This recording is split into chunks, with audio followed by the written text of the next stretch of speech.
नमस्कार, मैं हूं संजीव श्रीवास्तव। आप देख रहे हैं 4 PM मध्य प्रदेश। मध्य प्रदेश में विधानसभा के चुनाव हैं और राज्य की राजनीति गर्म है। राजनीति के दो दिग्गज आज मध्य प्रदेश में हैं। अभी अभी मध्य प्रदेश के धार जिले के मोहनखेड़ा में प्रियंका गांधी की सभा खत्म हुई है। मध्य प्रदेश में बीजेपी की सरकार है। कांग्रेस उसे सत्ताच्युत करने के लिए कोई कोर और कसर नहीं छोड़ रही है। जैसे मैंने कहा, प्रियंका गांधी आज मध्य प्रदेश में थी। तीसरा दौरा उनका इस इलेक्शन में मध्य प्रदेश का था। धार के मोहनखेड़ा में वो पूरे धारदार अंदाज में नजर आई। कई सारे सवाल उन्होंने प्रधानमंत्री नरेंद्र मोदी से पूछे हैं। अब देखना ये दिलचस्प होगा कि अब से कुछ देर बाद जब प्रधानमंत्री नरेंद्र मोदी जबलपुर पहुंचने वाले हैं, वहां उनकी एक आम सभा है, तो क्या कुछ जवाब वो देते हैं।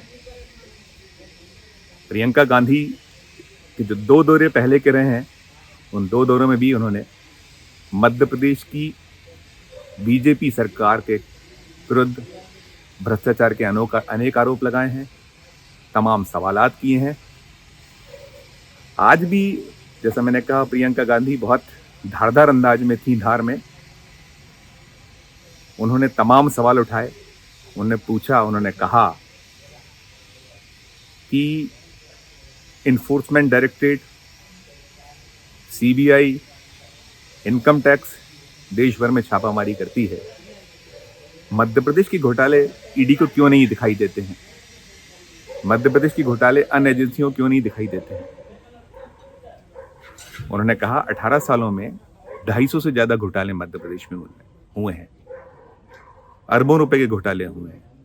उन्होंने तमाम घोटाले गिनाए, व्यापम का जिक्र किया, मिड डे मील में घोटाले का जिक्र किया, लंबी फहरिस्त उन्होंने मंच से गिनाई। उन्होंने कहा कि ईडी के भी इधर भी तो देखे, यहां भी तो आए। क्या मध्य प्रदेश नहीं आ सकती ईडी? देख नहीं पाती है ईडी की यहां क्या कुछ हो रहा है? प्रियंका गांधी न केवल घोटालों को लेकर बरसी, बल्कि उन्होंने महंगाई, बेरोजगारी और ऐसे अनेक मुद्दे जो सवाल बने हुए हैं, खड़े हुए हैं, देश के सामने मुंह बाए खड़े हैं, उसको लेकर भी बहुत सारे सवाल पूछे। युवकों से पूछा, महिलाओं से पूछा, क्या महिलाओं को महंगाई नजर नहीं आती है? 18 साल का जो मध्य प्रदेश की बीजेपी का राज था, उस पूरे दौर में महंगाई कहां पहुंच चुकी है? केंद्र में जो नरेंद्र मोदी की सरकार है, 9 वर्ष से ज्यादा का कार्यकाल उसका हो चुका है, उसने इस देश को किस तरीके से महंगाई की आग में झोंक दिया है, इसे भी प्रियंका गांधी ने बखूबी अपने भाषणों में रेखांकित किया। युवकों से पूछा वो क्या चाहते हैं, किसानों से सवाल पूछे। उन्होंने स्मरण कराया कि जब 2018 में मध्य प्रदेश में कांग्रेस की सरकार आई थी, उसने वादा किया था कि हम सरकार में आते ही किसानों के कर्जे माफ करेंगे। तो कर्जे माफ हुए अथवा नहीं हुए? उन्होंने स्मरण कराया कि बहुत महिला की गीत गान डबल इंजन की सरकार गाती है, चाहे वो प्रधानमंत्री नरेंद्र मोदी हो या मध्य प्रदेश के 4 बार के मुख्यमंत्री शिवराज सिंह चौहान हो। वो स्मरण कराते हैं कि क्या कुछ महिलाओं के लिए वो कर रहे हैं। लेकिन मध्य प्रदेश में महिलाओं के हाल क्या हैं? हर दिन 17 महिलाओं के साथ बलात्कार की घटना होती है। महिलाओं पे अत्याचार होते हैं, अन्याय होते हैं।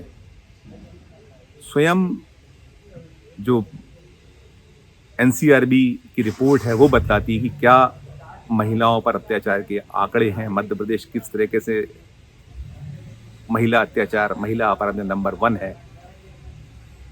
कितनी बड़ी तादाद में युवतियां मध्य प्रदेश की लापता हैं, गायब हैं, कहाँ हैं, कुछ किसी को नहीं मालूम हो पाता है।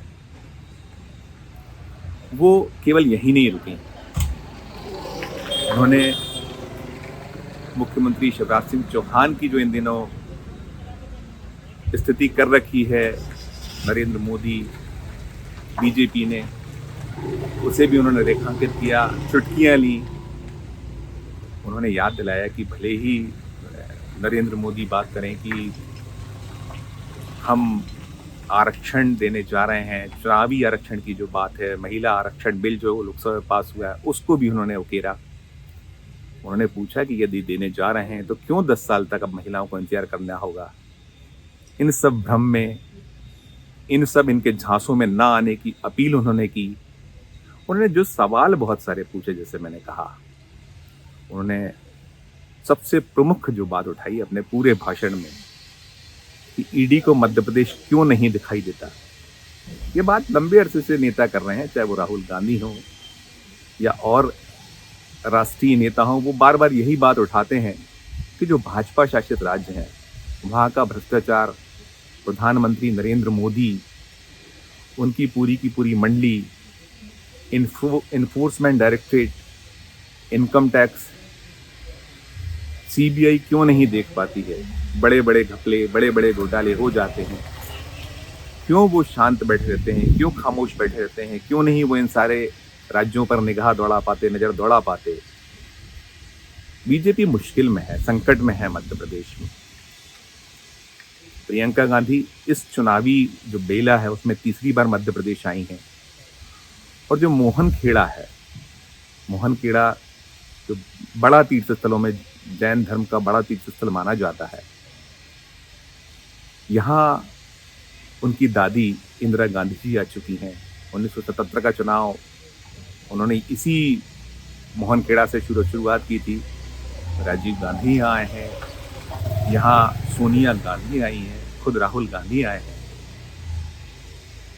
नेहरू गांधी परिवार के चौथी सदस्य हैं प्रियंका गांधी, जिन्होंने मोहन खेड़ा का आज दौरा किया है, चुनावी एक आगाज किया है। कांग्रेस और इंदिरा गांधी, नेहरू गांधी परिवार में इस स्थल को बड़ा शुभ माना जाता है। और फिलहाल मध्य प्रदेश में जो चुनावी परिदृश्य है वो कांग्रेस के पक्ष में नजर आता है। दिखता है कि हालात इस बार बहुत बेहतर हैं, बहुत उजले हैं। संकट बीजेपी के सामने है, कांग्रेस के सामने अभी तो नहीं है आज की तारीख में। आज और जो सर्वे हैं, जो रिपोर्ट्स हैं, वो भी बताती हैं कि बीजेपी संकट में है। मध्य प्रदेश विधानसभा का जो वो इलाका है, निमाड़ मालवा, 66 सीटें आती हैं वहाँ से, और कहा ऐसा जाता है, माना ऐसा जाता है, और ये एक परिदृश्य हमेशा के चुनाव में रहा है कि जो मालवा निमाड़ को फतह कर लेता है वो सरकार में आ जाता है। जिस धार जिले में आज प्रियंका गांधी थी, वहाँ कुल 7 सीटें और 7 में से 6 सीटें पिछले चुनाव में कांग्रेस के खाते में आई थी। आदिवासी इलाका है, आदिवासी वोट बैंक पर दोनों ही प्रमुख दल मध्य प्रदेश के, चाहे वो सत्तारूढ़ दल बीजेपी हो और चाहे प्रतिपक्ष कांग्रेस हो, जमी हुई है, लगी हुई है। मध्य प्रदेश में 47 ऐसी सीटें हैं जो आदिवासी वर्ग के लिए आरक्षित हैं। पिछली बार भी 2018 के चुनाव में आदिवासियों ने भरपूर साथ कांग्रेस का दिया था। कांग्रेस 114 सीटें लाकर सबसे बड़ा दल बनकर उभरी थी। बीजेपी 109 पर रुक गई थी। विधानसभा 230 की, जैसे मैंने कहा, 116 का नंबर चाहिए होता है सरकार बनाने के लिए, जो बहुमत का आंकड़ा है। कांग्रेस ने अन्य दलों और निर्दलीयों के साथ मिलकर सरकार बना ली थी।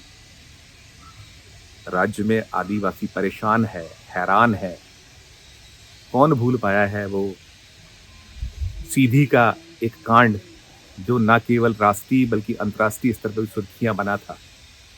वो पेशाब कांड, बीजेपी के विधायक के एक प्रतिनिधि ने एक आदिवासी पर मूत्रदान किया था।